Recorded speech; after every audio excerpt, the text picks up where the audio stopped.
हीना voice में आपका स्वागत है। रजनी जी पलंग पर बैठी बड़े मनोयोग से टीवी पर रामायण देख रही थी। पति जसवंत जी अपनी आराम कुर्सी पर बैठे अखबार पढ़ रहे थे। रजनी जी पूरी तरह से रामायण में डूबी थी कि अचानक खट की आवाज आई और टीवी बंद हो गया। रजनी जी एकदम चौंक गई। नजर सामने पड़ी तो बहू तान्या के हाथ में रिमोट था और टीवी उसने ही बंद किया था। रजनी जी ने हैरानी से पूछा, क्या हुआ तान्या, टीवी क्यों बंद कर दिया? वह बहुत हैरान थी। उनको अभी कुछ समझ में ही नहीं आ रहा था। कुछ और बोलती कि तान्या की आवाज आई, मम्मी सारा दिन टीवी चलता रहता है, कितना बिजली का बिल आ जाता है, थोड़ा देख कर चलाया करे। आवाज थोड़ी तलख थी। रजनी जी को पहले तो बहू क्या बोल रही है ये समझ ही नहीं आया, और जब समझ आया तो गुस्से से मुंह लाल हो गया। जसवंत जी ने अखबार चेहरे के सामने से हटाया, पहले बहू की तरफ देखा और फिर नजर पत्नी की तरफ दौड़ाई। बहू से बोले, यह कौन सा तरीका है तान्या मम्मी से बात करने का? अब क्या वो टीवी भी नहीं देख सकती हैं? पापा, आपको पता है ना कितना बिजली का बिल आ जाता है और वह हमें ही भरना होता है। आपको क्या पता, आप तो सारा दिन बस अखबार में ही खोए रहते हैं या फिर दोस्तों को बुलाकर चाय पानी पिलाते रहते हैं। कभी कभी तो ऐसा लगता है यह कोई कैंटीन है। हमें भी बच्चों का सोचना है, इसलिए आज से ये रिमोट मेरे पास रहेगा। सुबह 10 से 12 बजे और शाम को 6 से 8 बजे ही टीवी चलेगा। मैं खुद ही आकर चला दिया करूँगी। ये कहते हुए तान्या रिमोट लेकर तमतमाती हुई कमरे से बाहर चली गई। रजनी जी तो जैसे पत्थर हो गई। जसवंत जी ने पत्नी की तरफ देखा। उनकी हालत देखकर थोड़ा घबरा गए और पत्नी के पास गए। कंधे पर हाथ रखा ही था कि पति का रोहित स्पर्श पाते ही रजनी जी फूट फूट कर रोने लगी। जसवंत जी ने पत्नी को रोने दिया। पत्नी का हाथ पकड़कर वहीं पलंग पर बैठ गए। रजनी जी का रोना अब सिसकियों में बदल गया। जसवंत जी ने उठकर साइड टेबल पर रखे फ्लास्क से पानी का गिलास भरा और पत्नी को दिया। रजनी जी थोड़ी शांत हुई। उन्हें अभी भी विश्वास नहीं हो रहा था कि जो उन्होंने सुना वह सही था या कोई सपना। पति को कुछ कहने के लिए मुंह खोला ही था कि उन्होंने पत्नी को चुप रहने का इशारा किया और चुपचाप अपनी आराम कुर्सी पर आकर बैठ गए। पत्नी को इशारा किया कि वह थोड़ी देर लेट जाए और खुद कुर्सी के पीछे टेक लगाकर आंखें बंद करके सोच के गहरे सागर में गोते लगाने लगे।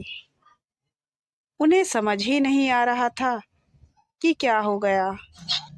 एक तूफान आया और सब तितर बितर कर दिया और पीछे छोड़ दिया एक अनकहा दर्द।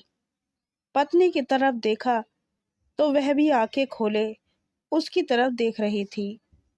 घर की हवा में बदलाव तो वे पिछले 2-3 महीनों से ही महसूस कर रहे थे। बहू का बिना बात के खींचना, बेवजह चीखना चिल्लाना।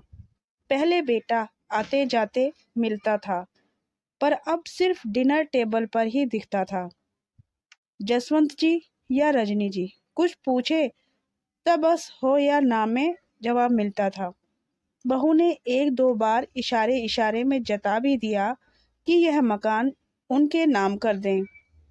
जसवंत जी ने सोचा भी कि बाद में भी उन्हीं का होना है, तो नाम कर देने से क्या फ़र्क पड़ेगा। और अब वे मन ही मन अपने साड़ू साहब को धन्यवाद देने लगे, जिन्होंने उन्हें यह सलाह दी कि भाई साहब, अपने जीते जी मकान किसी के नाम नहीं करना। वो वसीयत ज़रूर बना तो उसमें भी मकान पहले अपनी पत्नी के नाम लिखवाना और उसके बाद बेटे के नाम। पत्नी का बुढ़ापा मत खराब करना।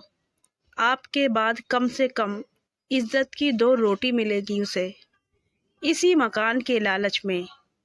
और उन्होंने ऐसा ही किया। और ये ज़रूर था कि बेटे बहू को इस बात की जानकारी नहीं दी, क्योंकि यह सलाह भी साड़ू भाई ने ही दी थी कि औलाद का असली रंग देखना हो तो झूठ बोल कर देख, तो सच्चाई सामने आ जाएगी।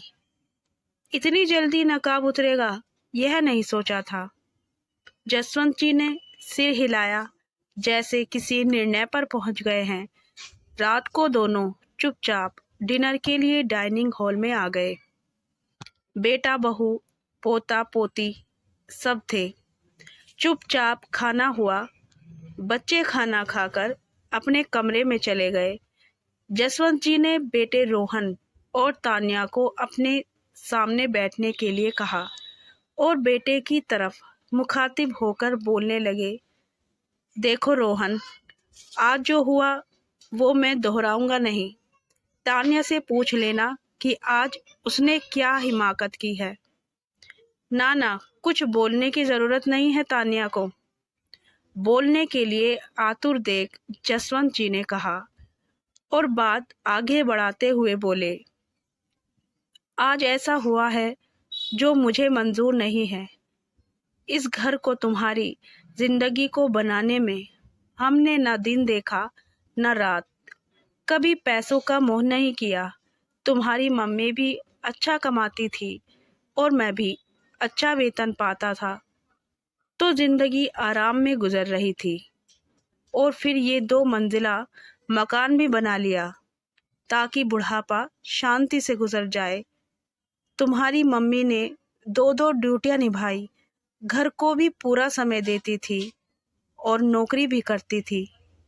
नौकरी करते हुए भी मम्मी ने हमेशा तुम्हारे दादा दादी के सारे कर्तव्यों को पूरा करने की कोशिश की, उन्हें पूरा आदर सम्मान दिया।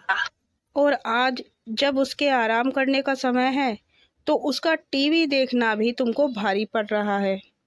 घर के खर्चे का जो सुनाती हो तान्या, तो फिर आज सुनो। घर का पूरा खर्चा मैं उठाता हूँ, अखबार का, कुक का, काम वाली बाई की पेमेंट मैं करता हूँ, पानी का गैस का बिल मैं भरता हूँ। तुम सिर्फ बिजली का बिल देते हो।